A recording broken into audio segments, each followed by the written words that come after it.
IPO बाजार में गहमा गहमी के बीच बाजार नियामक सेबी ने एक छोटे आईपीओ पर बड़ा एक्शन लिया है। सेबी ने सख्त रुख अख्तियार करते हुए निवेशकों से बम्पर सब्सक्रिप्शन पाने वाले ट्रैफिक्सॉल आईटीएस टेक्नोलॉजीज के एसएमई आईपीओ को रद्द कर दिया है। जी हां, ट्रैफिक्सॉल आईपीओ के मामले में बॉम्बे स्टॉक एक्सचेंज की जांच चल रही थी, जिस वजह से इसकी लिस्टिंग को पहले ही होल्ड कर दिया गया था और अब मार्केट रेगुलेटर सेबी ने आईपीओ को रद्द करने का फैसला सुना दिया है। सेबी ने मंगलवार को 16 पन्ने के अपने आदेश में ट्रैफिक सोल्यूशन मुहैया कराने वाली कंपनी ट्रैफिक्सॉल आईटीएस को निवेशकों का पैसा वापस करने के लिए कहा है। ट्रैफिक्सॉल को निर्देश दिया गया है कि वो ऐसे निवेशकों का पैसा वापस लौटाए जिन्हें आईपीओ में शेयर अलॉट किए गए थे। अब आपको बताते हैं करती क्या है ट्रैफिक्सॉल। तो ट्रैफिक्सॉल आईटीएस ट्रैफिक और टोल मैनेजमेंट प्रोजेक्ट के लिए इंटेलिजेंट ट्रांसपोर्टेशन सिस्टम और ऑटोमेशन सॉल्यूशंस बनाती है।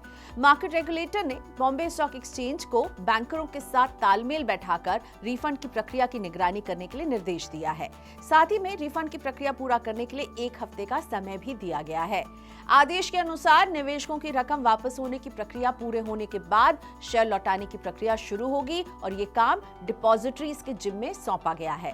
डिपॉजिटरीज को कंपनी के नाम से खुले एक अलग डीमैट अकाउंट में आवंटित किए गए शेयरों को ट्रांसफर करना होगा। नोएडा स्थित ट्रैफिक्सॉल ने 45 करोड़ रुपए के आईपीओ के लिए 31 मई 2024 को बीएसई के पास ड्राफ्ट जमा किया था।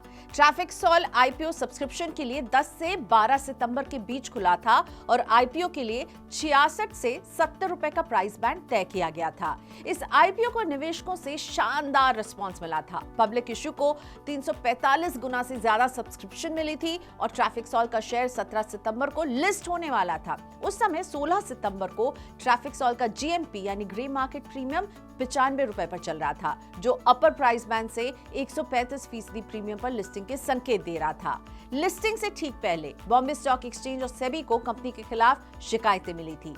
सेबी को स्मॉल इन्वेस्टर वेलफेयर एसोसिएशन यानी साइरन से शिकायत आई थी। ये शिकायत आईपीओ से जुटाए पैसे के इस्तेमाल से जुड़ी हुई थी। ट्रैफिक्सॉल ने बताया था कि आईपीओ से मिली रकम से 17 करोड़ 70 लाख रुपए का इस्तेमाल एक वेंडर से सॉफ्टवेयर खरीदने में किया जाएगा। साइरन की शिकायत में उस वेंडर की वित्तीय स्थिति संदिग्ध बताई गई थी और कहा गया था कि वेंडर ने कंपनी मामलों के मंत्रालय के पास वित्तीय विवरण जमा नहीं कराया है। शिकायत के मद्देनजर बीएसई और सेबी के साथ परामर्श करके शेयरों की लिस्टिंग को टाल दिया गया था। इसके बाद सेबी ने अक्टूबर महीने में इस मामले में जांच के आदेश दिए थे और इस साल ये दूसरा मौका है जब सेबी ने एक एसएमई आईपीओ पर सख्ती की है। हाल ही में सेबी ने C2C एडवांस सिस्टम आईपीओ के मामले में भी सख्त कदम उठाया था। इसके बाद कंपनी ने शेयर अलॉटमेंट प्रोसेस से पहले निवेशकों की बोली वापस लेने के लिए स्पेशल विंडो को खोला था।